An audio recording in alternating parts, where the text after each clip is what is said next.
Tout le vélo, c'est sur Radio Cyclo. Salon de Pau, à Luzardiden, 129,7 km à parcourir aujourd'hui et 144 coureurs au départ. Dauphiné, Paris-Tours, Liège-Bastogne-Liège, la Flèche Wallonne. Et comment t'es arrivé à ça? Je suis arrivé au classique par le Tour. Je suis arrivé au classique par le Tour. Ce qu'on fait sur le Tour, l'idée c'était de pouvoir le décliner sur les classiques d'une façon dégradée, puisqu'on n'est pas sur les mêmes budgets, on n'est pas du tout sur le même gabarit. Et donc il a fallu trouver des palliatifs à la botte de paille, trouver des moyens de protéger les endroits saillants du parcours, sans pour autant se balader avec 400 à 1000 bottes de paille par jour, 200, 300 panneaux à poser par jour. Donc l'idée c'était de trouver un système qui soit un système intermédiaire. Donc on a mis des matelas jaunes en mousse, jaune fluo en mousse, qui sont des matelas qu'on utilise, c'est la même matière qu'on utilise sur les pistes de ski. Et qui sont évidemment beaucoup moins encombrants, et on part avec 75 à 80 matelas par jour ou par course. On les pose, 2 personnes, quelques panneaux aux endroits les plus dangereux mais pas partout, et ensuite on ramasse ces matériels là, on les ramasse une fois qu'on a terminé l'étape avec un deuxième fourgon. Donc en fait, au lieu d'avoir le dispositif Tour qui est quand même un dispositif de 9 véhicules, on a 4 fourgons, 4-5 fourgons, ça dépend des moments, plus derrière un certain nombre de camions, voitures, etc. On a quand même beaucoup de matériel et beaucoup de personnes aussi. On est une petite quinzaine. Sur les classiques, on est 4. 2 qui posent, 2 qui ramassent. Donc c'est pas du tout le même calibrage, mais ça permet de faire déjà avancer la sécurité là où par le passé il n'y avait rien. Il y a encore 5-6 ans, sur les classiques, il n'y avait strictement aucune protection. Et ça a valu d'ailleurs à certains des chutes, comme Offredo, qui avait tapé il y a quelques années une tête d'îlot, le panneau sur une tête d'îlot, et qui avait fait un vol plané. Et ça fait partie aussi des chutes de coureurs qui ont lancé aussi cette réflexion la mise en sur sécurité, ouais. La mise en sécurité, comment faire pour mettre en sécurité les classiques. Donc on est sur une augmentation de la sécurité au quotidien sur les courses, qui est quand même un fait majeur depuis maintenant des années.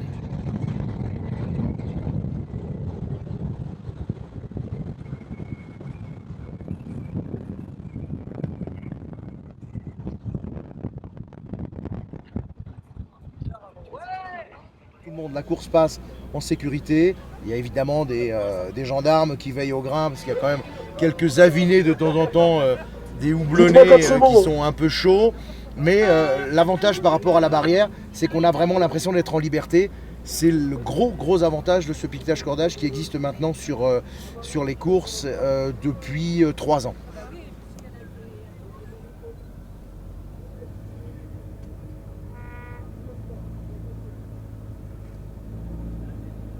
C'est assistant croque. C'est un assistant croque. C'est bon, hein? Pour l'instant, ça va bien. Le 12 € là. C'est bien. Beau boulot, hein? Putain, beau boulot. XL,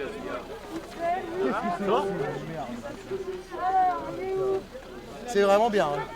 voilà. Ouais, c'est top. Ouais. Merci. Là, il fait beau, hein? Ouais, c'est bien. Super sympa.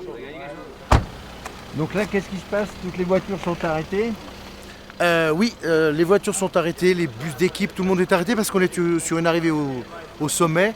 Et sur les arrivées au sommet, on repart par l'endroit par lequel on est arrivé. Donc en fait, il n'y a pas d'évacuation en basculant et en passant de l'autre côté du col, mais on reprend en descente la route que les coureurs vont emprunter en montée. Donc il faut attendre évidemment que toute la course soit passée jusqu'à la voiture balai. Une fois que la voiture balai est passée, on lâche les fauves sous escorte de la garde républicaine. On fait descendre l'ensemble des coureurs dans leur bus, plus la caravane publicitaire, plus les suiveurs, tout ça sous escorte jusqu'au premier carrefour d'importance dans la vallée, qui permettra à chacun de prendre sa route et rentrer à l'hôtel. Ce camion, c'est un camion Mercedes Unimog qui permet de nettoyer la route et de l'arroser quand elle est en surchauffe.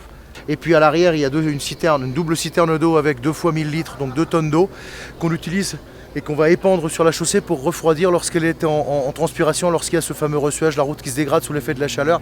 Pas toutes les routes bien sûr, mais certaines d'entre elles. Et donc les spécialistes du jour, il faut leur rendre hommage, en particulier le Vosgien qui va venir là juste à côté de nous. Voilà, ça c'est notre ami Greg. Greg, Bonjour. voilà, ça fait combien de temps que tu es sur ce machin? Ça fait 9 ans que je fais le Tour de France. C'est ma 9e année. Là. Et ça fait 9 ans que tu conduis ça? Un peu plus. Un peu 13 ans. plus 13 ans.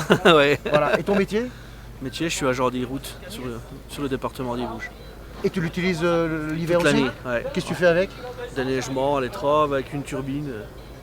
Et sur le tour, ça Et sur t'amuse le tour, de faire du balayage, de la du poussière. balayage et de la poussière? Ouais. C'est toi le plus populaire sur le Tour? Oh, je dirais pas que si, mais presque.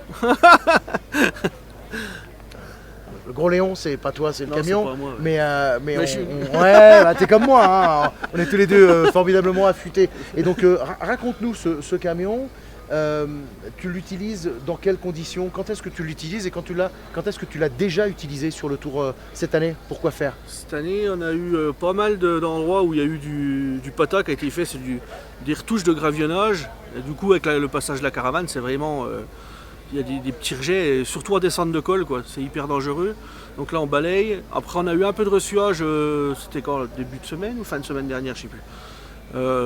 Sur un secteur, enfin sur plusieurs petits secteurs. Pas des grosses tâches comme des fois, mais il a fallu traiter ça. Et puis sinon, on a aussi des bottes de paille derrière là, qu'on promène.